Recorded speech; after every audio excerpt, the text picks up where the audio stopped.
Alright, hacks, total conversions, ground up original creations, they're all here. But to avoid any potential issues, I'm just going to be lumping everything together here as fan projects. But I'll still make sure to more accurately label everything on screen. These are all passion projects that come from developers that just want to use some series or franchise that they technically don't have the rights to. And to be honest, some of these turn out better than official releases. It tends to be a niche world of games because, by their nature, you typically have to dig for them. And keep in mind, I'm going to have a pretty good variety of stuff here. So if one doesn't really work for you, make sure you stick around because the next game might be perfect for you. Alright, now that that's all out of the way, let's get this thing going.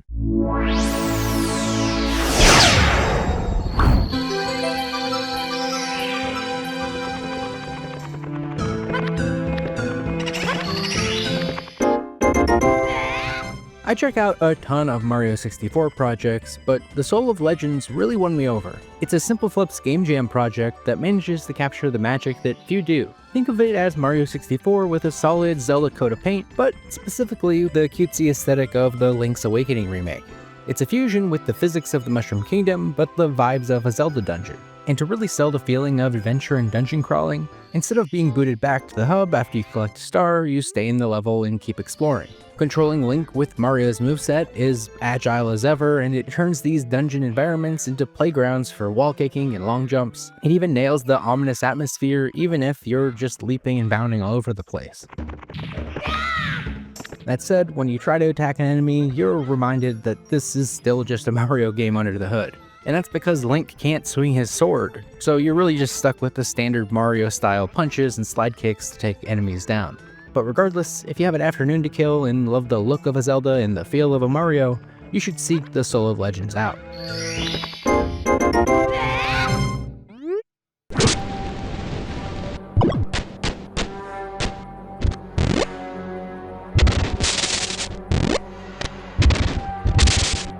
So if you didn't catch the asterisks on the thumbnail to this video, you'd easily mistake Picohot for just another unofficial demake. But this is actually an official release, created by the original Superhot developers to distribute on a floppy disk, matching the vibe of the full game. Think of it as the original filtered through the blocky limitations of a lo-fi handheld. It swaps the 3D polygons for pixel art while crushing the FPS logic down to work within the constraints of the Pico 8 fantasy console. The core premise remains untouched. Time only moves when you do, and you find yourself under siege, but freezing the action gives you the opportunity to weave through a storm of bullets step by step.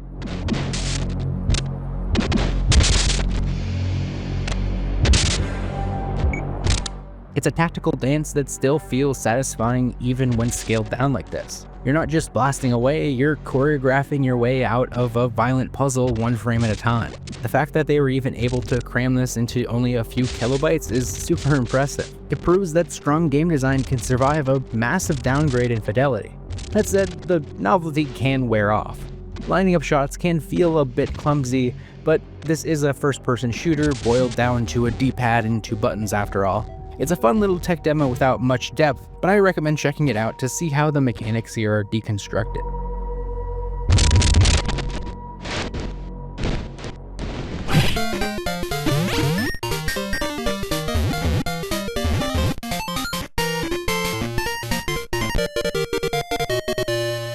Pokemon Pinball was the first game I ever owned on the Game Boy Color, so I have a massive soft spot for it. But I've always felt a bit cheated that we never got a proper Gen 2 sequel. We jumped straight from Gen 1 to Gen 3, leaving a massive Johto-sized hole. But Pokemon Pinball Generations is here to try to fill that gap, and it feels like the game that we really should have gotten like 20 years ago. Think of it as a final cut of the original game, overhauled to include the entire gold and silver roster and 2 new tables. And even the original tables feel better than ever because it tightens up the performance, fixing the original game's lag and run-ending glitches to be much smoother overall.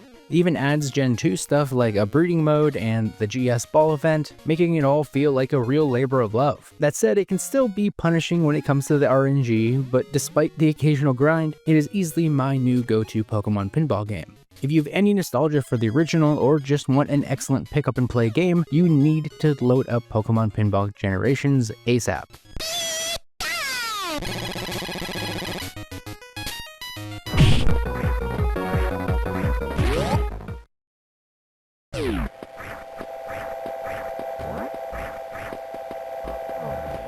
Gravity, Sylux's Crusade is a messy but neat Metroid fan project. It keeps the responsive mechanics 2D fans love, but removes the training wheels by refusing to hold your hand or point the way forward. It fills in as an unofficial prequel to Metroid Prime 4, where you play as Samus's rival bounty hunter Sylux, who has to infiltrate a space pirate station to stop the creation of a catastrophic black hole. The developer Roblox really packed a substantial amount of content into a relatively small map here. Density really is key when it comes to Metroidvanias. It prevents wasted time by packing every corner with stuff to discover.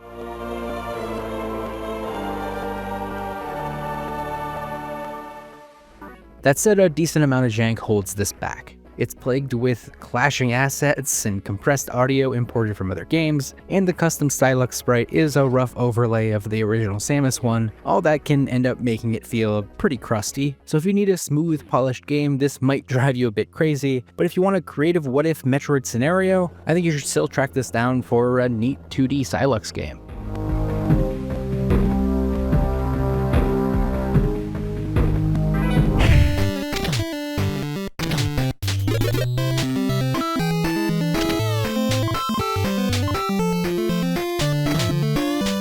When you strip away the literary pretense, The Great Gatsby is essentially a mini Castlemania born from a hoax. In 2011, a couple of developers released a browser game and presented it as a lost NES adaptation of The Great Gatsby that they claimed to find in a yard sale. It was a high-effort parody of absurd 8-bit adaptations that was eventually ported to real NES hardware. You play as Nick Carraway, but instead of being confronted by the artificiality of the American dream, you platform across chandeliers and fight through hotel lobbies. And you defend yourself by tossing out your boomerang hat, something that distinctly evokes Mega Man. The creators of this whole hoax even concocted a backstory that this was a localized Japanese game that just so happens to have been rebranded as The Great Gatsby, which satirizes the NES-era habit of slapping licenses onto generic platformers. But despite being a bit, it still has some impressive aspects to it, like including Ninja Gaiden-style cutscenes that translate iconic story beats into pixel art.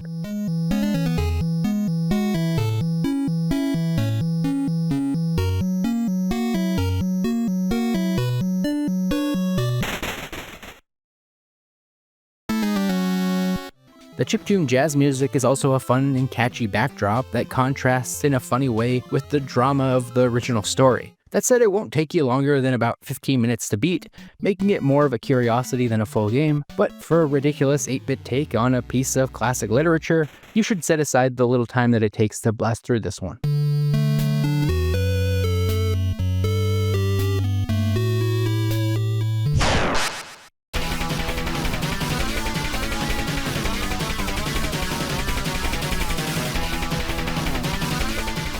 I've always preferred the later NES Mega Man entries. I know it's a rare stance, but playing Mega Man The Sequel Wars has me feeling pretty validated in that opinion. It's a homebrew project that acts as a 16-bit reimagining of the back half of the NES Mega Man games, with the intent to fill the gap that was left by the Wily Wars on the Genesis. But it isn't just a visual upgrade. It's a ground-up reconstruction that addresses a lot of the Genesis's hardware capabilities while fixing the technical issues of the original Wily Wars. And the result is a stable frame rate and tons of options that let you tweak things to your liking, even including a toggle for input latency if you actually prefer the heavy, sluggish movement of the original Wily Wars, though I definitely don't. As a fan of Mega Man 4, using the slide and charge shot here feels incredibly responsive and snappy.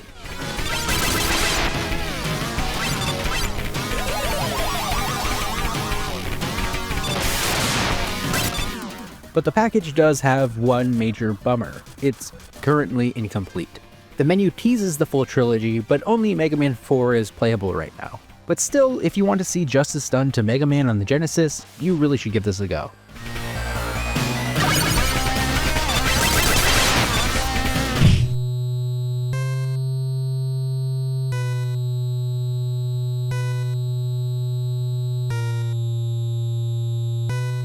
The Melting Apartment is the closest I've come so far to feeling like I'm booting up a game from a creepypasta. It's rare for a 8-bit pixel art game to make my skin crawl, but this homebrew managed to pull it off on hardware originally meant for games like Tetris. Think of it as an adventure game crossed with the dread of a Dario Argento film or the imagery of a Junji Ito manga. You're investigating a disappearance in a building where reality is liquefying. and you go door to door interrogating neighbors and coming across really gruesome transformations.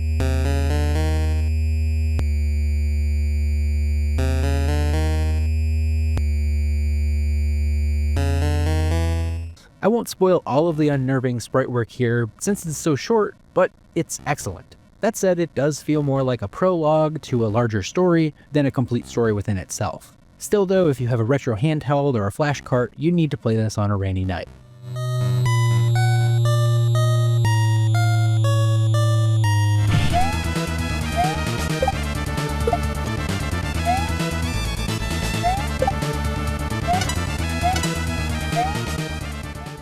Next up is Castlemania, a project that takes Mario's precision platforming and places it into the blood-soaked vibes of Castlevania. It has the visual friction of seeing an 8-bit NES Mario placed against detailed 16-bit Gothic backgrounds. And because of that, Mario pops off against the grim look of everything else and the haunting music and makes it really feel odd and off-putting. So you end up getting all of the Castlevania atmosphere, honestly the best part of Castlevania, but it's paired with the familiar and responsive movement you'd expect from Mario. But be warned though, the game definitely does fall into the NES difficulty trap. While it isn't quite Kaizo level masochism, these 6 levels will still kick your ass if you're not giving it your full attention. It's bite-sized, but it challenges you in ways that really respects your skill. So if you love the aesthetic of Castlevania, but hate wrestling with some of the stiffer controls from the series, this might be the perfect middle ground for you.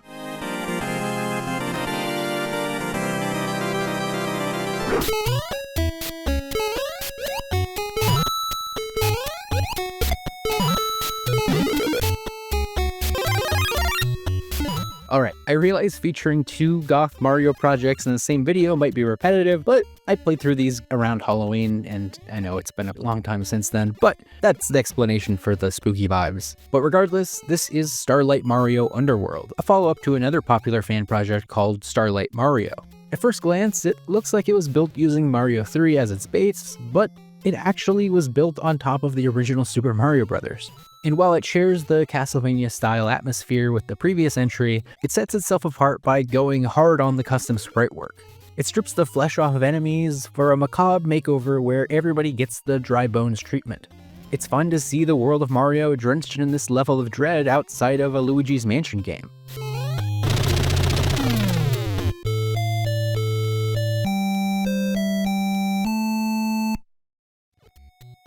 But just know that if you want to see the true ending, one playthrough isn't enough here. For that, you're gonna have to complete a whole second quest where enemy placements are remixed that really end up giving you a harder time. But regardless, if you want a Mario project with high quality pixel art and a horror twist, this is probably the best choice out of the 2 that I have in this video.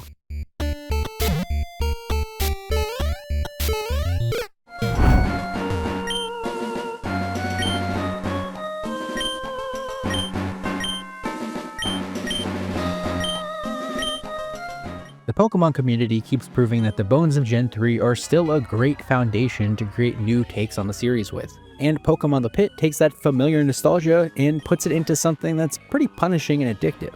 It's a roguelike take on the series that's not too dissimilar from a game that I talked about in the past, Poké Rogue, but it does it all here on potentially actual hardware. It's inspired by Paper Mario's Pit of 100 Trials, and you have 100 floors descending, and you need to battle and strategize to survive.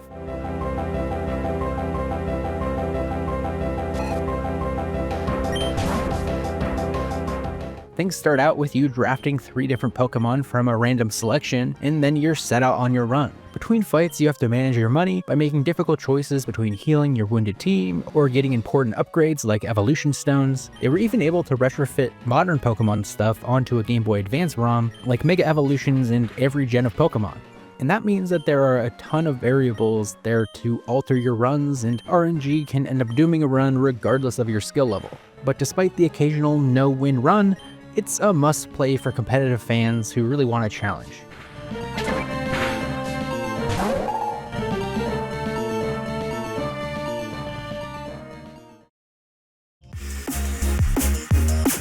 And that's a wrap for this video. I covered some pretty cool fan projects here, so hopefully you found something here to check out. I know I missed a ton, it's gonna be impossible not to. So what's your favorite fan project that I haven't covered yet? I'm genuinely curious because a lot of the games in this video came from suggestions of viewers in the past. So make sure you leave a recommendation down in the comments below. But really, thank you just so much for watching.